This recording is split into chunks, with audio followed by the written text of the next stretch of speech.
Лисицата и щъркела. Случило се така, че лисицата видяла веднъж сред блатото своя съсед щъркела. Той важно крачил из водата с дългите си крака. Тогава на лисицата й хрумнало да си направи шега с него. Съседе, провикнала се тя, защо не се отбиеш при мен утре на обед? Аз ще сготвя нещо вкусно, ще хапнем, ще си поговорим и ще прекараме един много приятен следобед. Благодаря, непременно ще дойда, отвърнал щъркелът, изненадан от такава любезност. На другия ден Лисана го посрещнала, сервирала 2 чини, от които се вдигала пара, и го подканила. Заповядай, съседе, само супа е, но е много вкусна.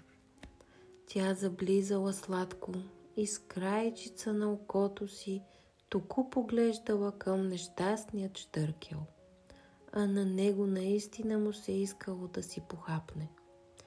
Но как се яде с такъв дълъг клюн от такава плитка чиния?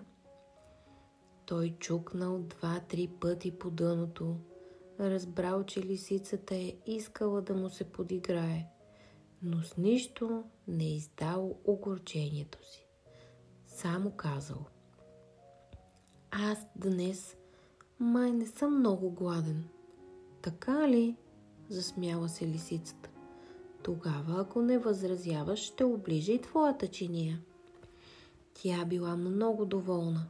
Щъркелът поседнал, поговорили си, а на тръгване предложил: смятам, че ще бъде любезно и аз да те поканя на обед. Заповядай утре у дома. Лисицата на драго сърце приела.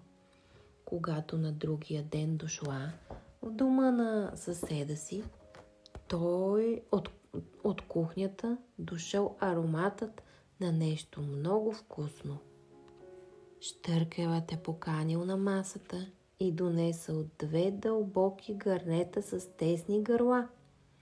Поставил едното пред гостенката, а в другото започнал да пъха дългия си клюн и да си похапва с апетит.